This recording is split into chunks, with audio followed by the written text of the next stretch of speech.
살면서 기쁘세요? 그러면 즐거우세요? 감사하세요? 그러면 내 의식이 의도적으로 또는 내가 그렇게 살지 않으면 이게 쉽게 안 나와요. 앉았다가 일어날 때 아이고 이 소리가 나도 모르게 나와요. 육신이 편하지 않으면 기본적으로 그렇게들 나오는 걸 보게 돼요. 여러분, 예배는 하나님과 나의 관계 속에서 드리는 거예요. 동의하십니까? 레위기 1장 2절 함께 봉독합니다. 이스라엘 자손에게 말하여 이르라. 너희 중에 누구든지 여호와께 예물을 드리려거든 가축 중에서 소나 양으로 예물을 드릴지니라. 아멘. 구약에 보면 비둘기, 그 다음에 양과 염소, 그리고 소, 그렇게 예물을 드렸어요. 신분, 그리고 그가 경제적으로 가지고 있는 것에 따라 그렇게 드렸어요. 아무리 가난한 자라도 비둘기는 흔하게 그들에게 가난한 사람들이 얻을 수 있는 거예요. 살 수 있는 거예요. 그렇게라도 하나님께 드리라는 거예요. 그런데 그것이 신약에 와서는 경제적인 신분이 아니라 나의 믿음으로 드리라고 그랬어요. 그러면 제가 오늘 드리려고 하는 의미는 예물하고 재물의 차이가 뭘까? 그 말씀을 드리려고 그래요. 레위기 1장 2절에서 예물, 히브리어로 코르반. 그래서 신약에 보면 내가 하나님께 드릴 거야. 그러면서 부모님한테 효도를 하지 않아요. 물질적으로. 그때 쓰였던 단어가 고르반. 이 고르반이 오늘 이 예물, 코르반이라는 단어에서 나온 거예요. 아브라함부터 사용되던 단어가 뭐냐면 제단을 쌓았다 그랬어요. 아브라함이. 그래서 아브라함, 이삭, 야곱으로 이어져서 모세까지 이 제단이라는 단어가 쓰였어요. 이 제단은 반드시 제물을 잡아요. 그래서 하나님께 예배가 아니라 제사를 드렸어요. 그러면 이때의 개념들은 뭐냐면 나 죽을 수밖에 없으니까 살려주세요. 이게 제사의 의미예요.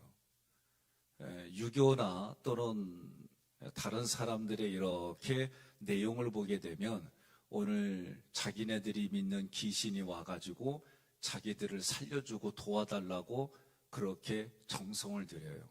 그러니까 구약의 개념도 지금 아브라함부터 모세 때까지 어떤 개념이냐면 지금 나를 도와주지 않으면 나는 죽을 수밖에 없습니다. 그런 개념이 제사의 개념이었어요. 그런데 출애굽기 25장부터 하나님께서 모세에게 뭘 보여주냐면 내가 거할 장소, 하나님이 거하는 장소의 식양대로, 모양대로 보여줬어요. 그래서 구체적으로 요렇게 져라. 그럼 내가 거기에 있을 거고 내가 거기서 너희와 함께 거할 뿐만 아니라 말해주겠다는 거예요. 그러면 이게 다른 말로 말하면 하나님이 이스라엘 백성과 함께 하겠다. 임재라고 돼 있어요. 그래서 구약에 보면 하나님의 권능이 임재로 나타나는 것은 어마어마한 사건이에요. 그리고 나서 레위기 1장부터 뭐가 나오냐면 5대 제사법이 5장부터 나오고 6장과 7장에서는 화목제라고 하는 이 의식이 뒤로 빠져요. 무슨 얘기냐? 모든 걸 바치는 거예요. 하나님께 모든 걸 바쳐 올려드린다라는 게 번제예요. 그리고 소제, 화목제, 속제제, 속건제 이렇게 레위기 1장부터 5장까지 기록이 돼 있어요. 그런데 가운데 있던 화목제가 6장과 7장에 가면서 뒤로 빠져요. 무슨 얘기냐? 화목제와 번제를 같이, 화목제와 소제를 같이.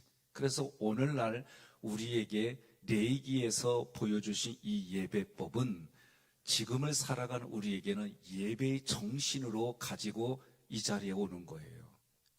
이 자리에 와서 어떻게 한다? 나의 모든 걸 걸겠습니다. 나의 소중한 걸 드립니다.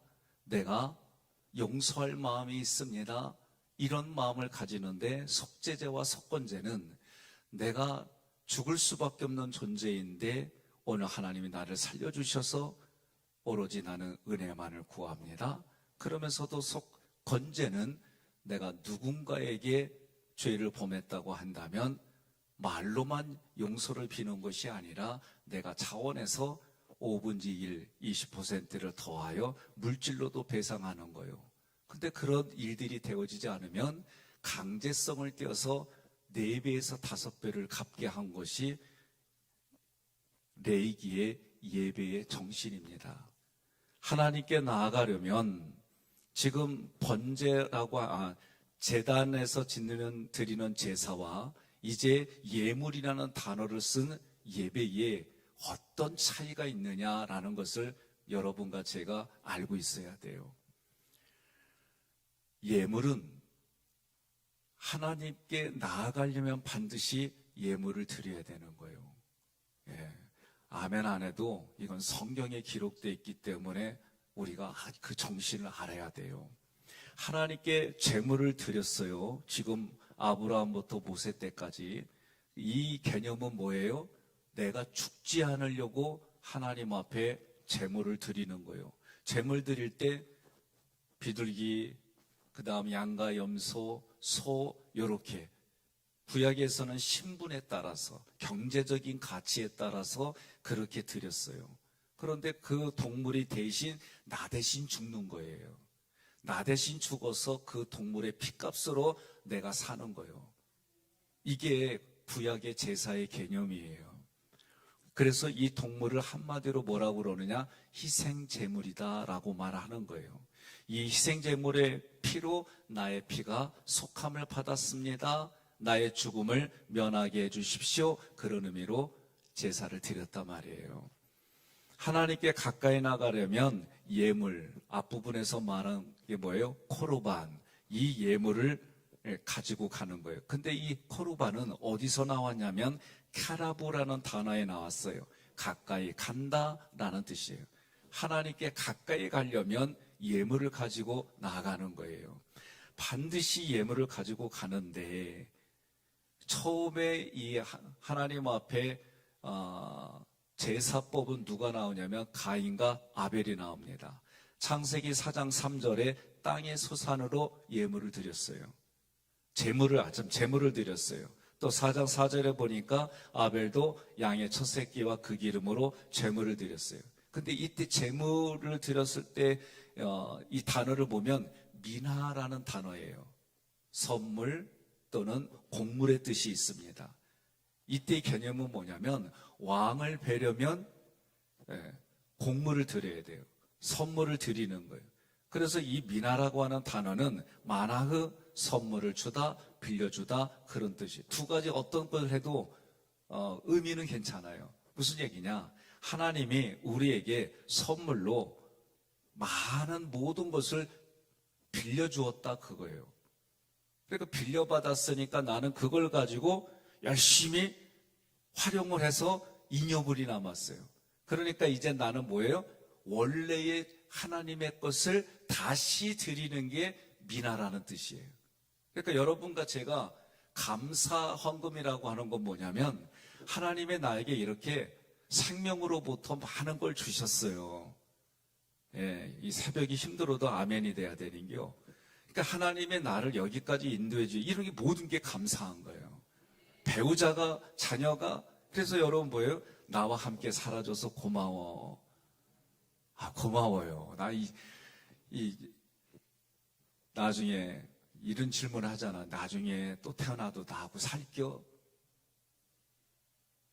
왜 아무 말이 없어요? 최 권사님, 왜 아무 말이 없어요? 응? 정 권사님하고 살겨? 네, 그래요? 네. 여러분, 이게 대부분 보면 공영방송에서도 그 얘기 나오면 같이 살겠다는 말을 한 사람이 거의 없어. 하기교회 교인들 빼놓고는. 근데요, 정신이 있어요. 어떤 정신이냐면 우리가 왜 성경 안에서 우리가 교회 안에서 결혼식을 하게 하려고 그러냐면 이 사람이 하나님이 나에게 주신 선물입니다. 예? 그런데 나 중심이 아니라 서로가 맞춰가려면 쉬운 데가 어디 있어요. 쉽다고 하는 사람 보면 나는 존경스러워요. 저는 그렇게 안 느껴져요. 어려워요. 처음에는 육신의 리비도 때문에 그걸 못 느낄 정도로 그래요. 이 사람만 보면은 느끼는 감정이 다르기 때문에 그렇게 배우자로 살아요. 근데 살다 보면 익숙해지면 그 마음들은 좀 많이 퇴색이 되어져요. 그런데 아이를 낳으면서 아이들이 사춘기를 겪을 때 부모들이 정말 힘들어해요. 그래도 그 사춘기를 겪고 지나가면 이제 우리들도 나이들이 먹어감에 따라 사춘기가 와요. 그리고 갱년기가 오고 그러면서 또다시 서로 배워가야 돼요. 그러니까 우리 인생은 나 혼자는 그냥 그렇게 살지만 배우자와 누군가와 함께 산다는 거는 이건 쉽지가 않아요. 우리 애들도 이제 20살이 다 넘었어요. 멀리 떨어져 있다가 오니까 되게 반가워요. 그러다가 이제 가잖아요. 아내가 그래요. 여보 편해 그래요. 나도 이게 이제 이해가 돼요. 그전에는 이런 얘기를 하면 아유 손주 손녀가 와서 좋고 쉬우 그러면 예 좋아요. 근데 어느 순간부터 빨리 가면 더 좋아요. 나 이거 못 알아들었어요. 그런데 이게 무슨 말인지 알아듣다 보니 내가 아닌 누군가와 익숙해진데 거기에 또 누군가 들어온다는 게 이게 쉬운 게 아니구나. 또 둘이 산다는 것도 서로 맞춰주지 않으면 이건 어려운 문제예요. 동의하십니까? 그렇다고 혼자 돼봐. 외로워요. 이제 손도 등이 안 올라가.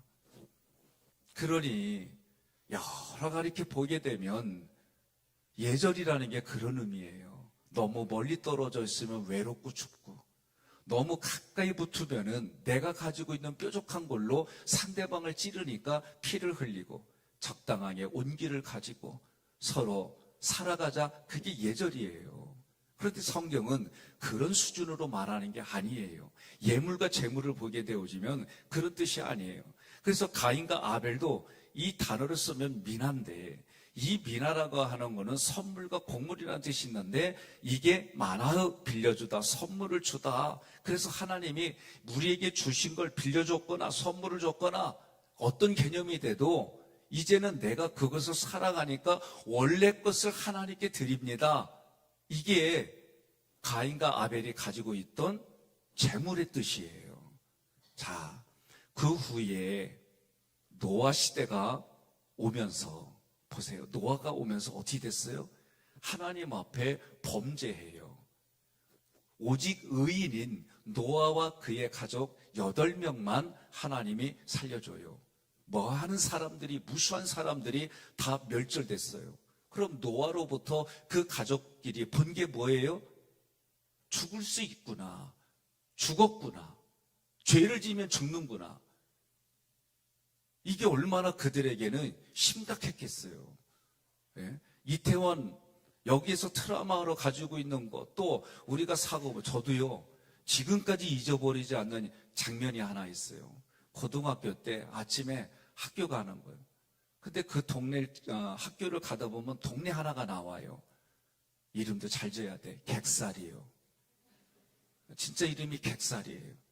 근데 아침에 교통사고로 있는데 사람을 덮어놨는데 아니 죽었는데 뭘 배만 덮어. 그냥 배만 덮어갖고 지나가는 사람 다 보이는데 지금까지 저는 이게 잊혀지지 않아요. 두 번째로 제가 군대에서 죽은 시체를 닦는 거예요. 그걸 이렇게 부검하는 거 다 보고 했는데 이 지금까지 이런 게 기억이 지워지질 않아요.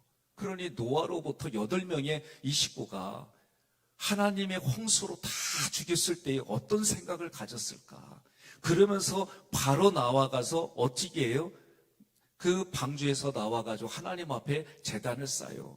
이때 제단을 쌓을 때에 정결한 제물은 자바흐, 아까 말한 제단의 제물을 이 개념이에요. 그래서 제단을 쌓아서 뭐예요? 살려주세요. 하나님이 아니면 나는 죽을 수밖에 없어요. 이런 모습으로 계속해서 제사를 쌓는 거예요. 이 제단은요, 자기가 원하는 것은 어디든지 쌓았어요. 중요한 것은 하나님이 언제 어떻게 오는지는 그건 알 수가 없어요. 오직 하나님의 은혜만을 구합니다.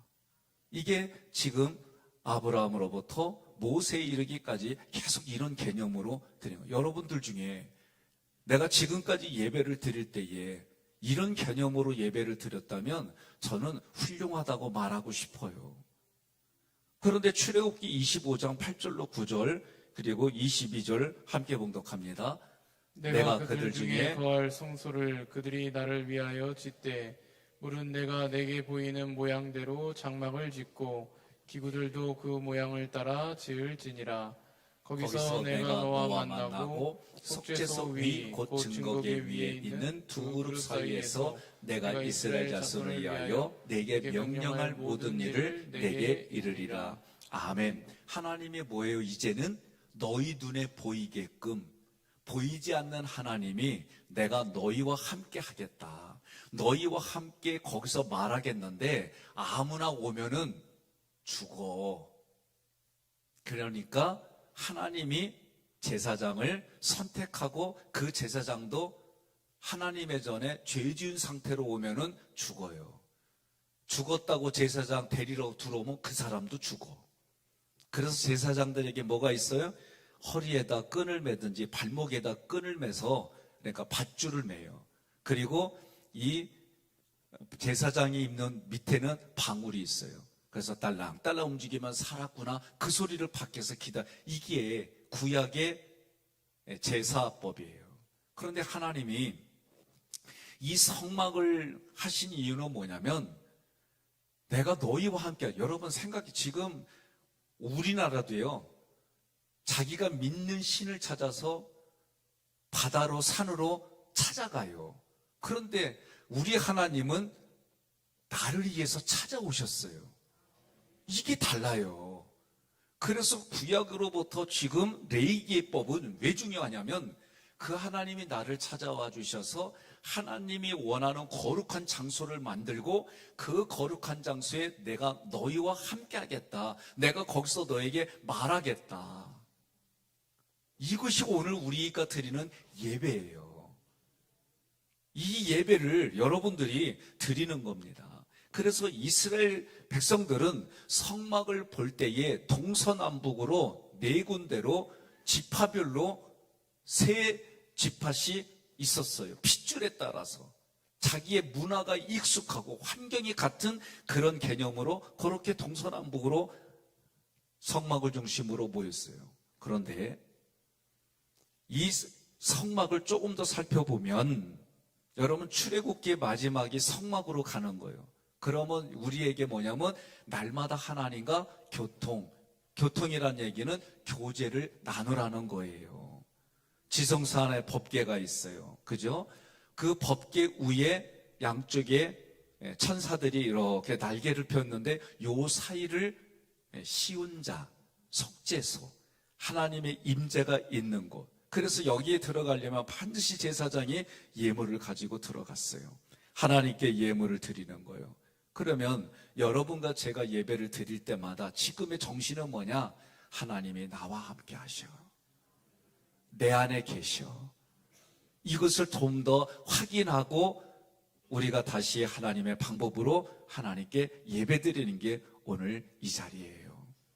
그럼 마지막으로 제물은 내게 있을 재앙을 피하는 거예요. 이거는 소극적인 방법이에요. 예물은 적극적으로 하나님의 임재 안으로 들어가는 거예요. 그래서 우리가 출애굽기를 통해서 성막의 구조도를 이렇게 했잖아요. 한번 조금 기억해 보세요. 성막으로 들어가면 처음 만나는 곳이 번제단이에요. 이 번제라고 하는 거는 하나님께 올려드린다. 불로 다 태워가지고 하나님께 올려드리는 거예요. 이건 뭐예요? 나의 모든 것을 걸겠습니다. 그러니까 여러분과 제가 오늘 예배를 드릴 때에 나는 하나님께 모든 것을 걸겠습니다. 그런 뜻이에요. 예물은, 잘 들으세요, 구약은 제물로 하나님께 드린 부분들이 레위기에 와가지고는 이 제물이 어떤 개념이냐면 제물을 포함해서 하나님 앞에 예물을 드린다라고 할 때는 더 큰 개념이에요. 그래서 속죄의 은혜를 더하여서 헌신하겠습니다라고 하는 게 여러분 예배의 특징이에요. 그러니까 번제는 다른 말로 말하면 내가 헌신하겠습니다. 하나님 앞에 이렇게 헌신하겠습니다. 자, 레위기를 우리가 보면서 하나 더 생각할 게 있어요. 레이라고 하는 야곱의 아들이잖아요. 혈기가 많아가지고 칼을 빼서 동생의 복수를 갚았어요. 그런데 오히려 저주를 받았어요. 모든 게 흩어지는 저주를 받았어요. 그런데 하나님 앞에 범죄한 이스라엘 백성들을 치라고 할 때에 레위가 쳤어요. 그게 쉬웠을까? 어려웠을 거라고 저는 생각해요. 그런데 그 레위가 자기의 잘하는 사람들을 쳤잖아요. 그런데 그것을 성경은 뭐라고 그러면 헌신이라고 돼 있어요. 헌신은 하나님께 나의 몸, 나의 모든 걸 드린다. 그래서 나의 모든 것을 드린다. 나의 모든 것을 하나님에 걸겠습니다. 이게 헌신이에요. 그러면 여러분, 오늘 이 아침에도 조 권사님이 반주도 하고 또 이 새벽에 드럼도 치기도 하고 또 앞에 와서 특별 찬양도 하고, 여러분 이 자리는요 헌신의 헌신. 교회에 하나님이 세워준 교회를 위해서 내가 무언가를 이걸 한다는 것은 헌신의 헌신. 그런데 이 헌신을 할 때에 내가 하나님께 드린다고 하는 이 개념보다도 내가 이 헌신에서 자기가 드러내기 시작하면은 이 헌신이 안 돼요. 뭐가 돼요? 짜증이 되고 어려워지는 부분들이 돼요.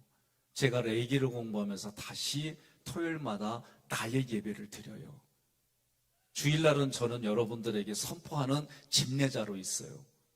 토요일날 저는 반드시 저의 예배를 드려요. 남들이 뭐라고 하든. 처음에는 흉내냈었어요. 10여 년 전에는. 그런데 지금은 어떤 정신을 가지고 해야 될지를 아니까 내가 그렇게 해요. 저는 여러분들이 하나님 앞에 이 번제단 그리고 물도멍 이런 게 다 오늘 우리에게 정신을 가르쳐 주는 거예요. 그러면 예배드리는 말씀에 떡상이 있고 성령의 조명에 불빛이 있고 향기롭게 하나님께 드리는 예배가 있는 것이 성소에서의 예배예요. 그러니까 오늘 여러분과 제가 이 예배를 드린다는 얘기는 제물을 포함해서 하나님 앞에 예물을 드리는 거예요. 자, 그러면 오늘날 이 말씀이 아브라함이 예를 들어서 이 말씀을 예화를 들고 마치려고 그래요. 아브라함이요, 계속 하나님 앞에 뭘 드렸냐면은 제물을 드렸던 사람이에요. 그런데 이 아브라함이 언제 바뀌었냐면은 아들을 바치라고 할 때 이때 바뀌었어요. 이 전까지는 제사의 개념으로 예배를 드렸고, 그런데 아브라함은 어떤 사람이에요? 예? 자기를 위해서, 자기 생명을 위해서 동물을 잡아가지고 제사를 드렸어요. 심지어 자기 아내도 팔아먹은 사람이요. 아니, 부인들만 대답해봐요. 어디 갔더니 걸음아 나 살려라 하고 도망가고 나만 남았어. 그 남자 신뢰가 가요?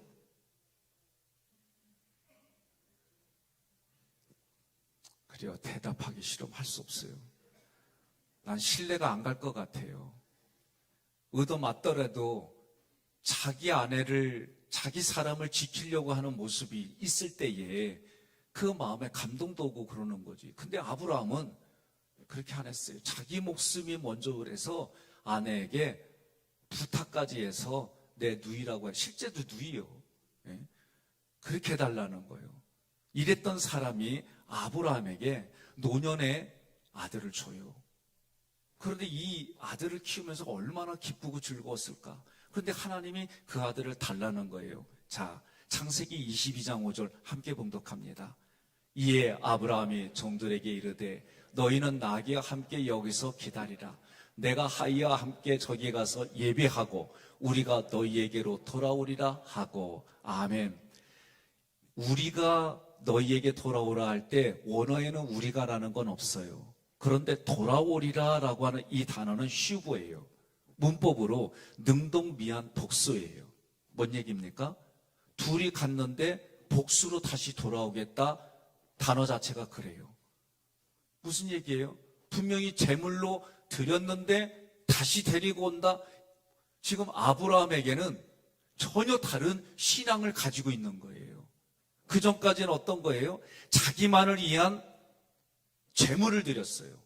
그런데 여기서부터 이 사람이, 그래서 히브리서에서 뭐라고 그래요? 믿음의 사람, 믿음장이 나오면서 아브라함이 뭐예요? 이삭이 죽지만 다시 살려줄 걸 믿고 하나님 앞에 이삭을 드렸다, 그 얘기예요.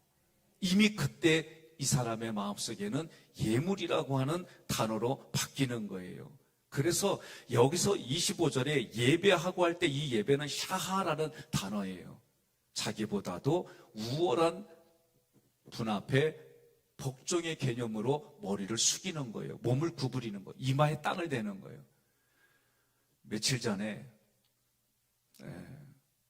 제가 모임이 있어가지고 내려가다가 휴게소 들렸는데 그냥 간단하게 요기를 했어요. 햄버거를 사가지고 밖에서 이렇게 조금씩 먹는데 웬 중동네 사람이 나를 쳐다봐.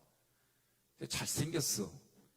그래서 그냥 나도 쳐다보고 그냥 눈짓으로 서로 그냥 웃으며 인사했는데 이 사람 좀 이따 내가 이제 이렇게 밖을 보는데 조금씩 먹으면서 이렇게 차 있는 데를 이렇게 봤어요. 그랬더니 거기에 그 사람이 자리를 깔아. 자리를 까고 한참 이러더니 이렇게 요즘 숙이더니 그러더니 무릎 꿇고 땅을 이마에 대고 손을 해요. 이슬람 사람이에요. 그때가 오후 2시 조금 넘었나? 철저하게 남들이 보든 말든 신경 쓰지 않고 하는 거예요. 그래서 제가 사진도 찍었어요. 사진 찍어도 되냐고 묻지도 않고 내가 찍었어요. 의도적으로. 내가 필요한 게 있어서. 이들에게는 철저해요. 유대인들도 자기들이 하나님께 드려야 된다 그러면 전쟁이 일어나도 그랬던 것이 유대인들의 사고예요. 이거 쉬운 얘기 아닙니다. 저는 오늘 여러분들에게 아브라함은 참 인생에 있어서 비겁한 사람이었어요. 자기만을 위한 사람이었어요. 그런 그가 아들을 달라고 할 때 하나님 앞에 이때 주신 분도 하나님이고 거둬가시는 분도 하나님이라는 걸 깨닫기 시작하고 재물을 넘어서 하나님 앞에 예물을 드리기 시작한 게 아브라함이에요. 그래서 하나님이 아브라함을 그것을 의로 여겼다라고 말씀해 주셨어요. 그리고 성경은 믿음의 조상으로 불리게끔 하나님이 복을 내려주셨습니다. 오늘 여러분과 제가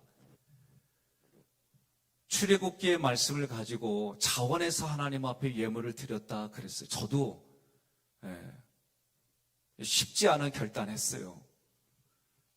처음 목회지에서도 미자리 교회 가서 예배를 드리고 할 때에 교회에 차가 넉넉지 않았어요. 가지고 있던 자가용 팔아가지고 하나님께 드렸어요. 나올 때 수천만 원 되는 돈의 마이너스 통장이에요. 제 후임자에게 그것을 받게 해주겠다고 하신 목사님한테 내가 그거 받으려면 내가 이렇게 하나님께 안 했어요. 그리고 제가 가지고 갔어요. 증인은 김지호 목사예요. 김지호 목사의 선배가 제 후임으로 왔어요. 또 제가 부평감리교회 부목으로 갔는데 하필 또 그때 건축할 때요. 제가 계약을 할 때 5년을 계약했어요. 그리고 아내하고 여보 5년 동안 2천만 원만 만들어서 우리가 미국 유학 가자. 그렇게 결단하고 그 교회에 들어갔어요. 드릴 게 없어요. 보험료도 깨가지고 그 헌금 드리려고 애를 썼어요. 그리고 평택에 갔을 때에 거기서는 제가 10에 2조를 드릴 때예요. 원로 목사님 월급을 사례비를 드려야 되는데 어려운 부분이 있어서 제가 결단하고 했을 때입니다. 1,000번제를 설교로부터 자녀들을 위해서 저희가 3,000번제를 시작한 그때예요.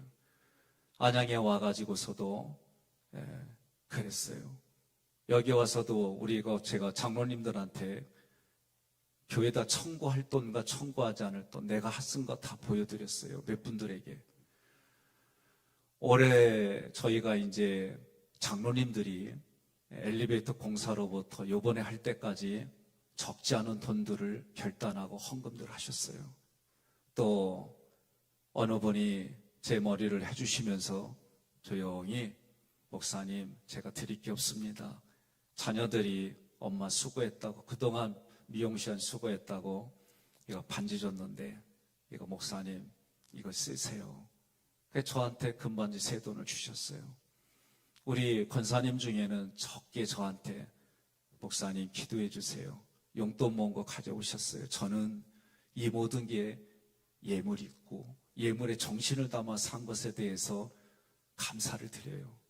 시장통에서부터 여기까지 우리 교인들이 그렇게 오셨어요. 모든 목회자들이 저뿐만 아니라 그렇게 살아왔어요. 오늘 우리 장로님들이 시장통에서부터 여기까지 올 때 교회에 그 족적들이 다 남겨져 있어요. 오늘 우리가 예물을 드릴 때에 지금 자원에서 비둘기 신앙이라도 벽돌 한 장이라도 우리가 또 같이 그렇게 하십시다.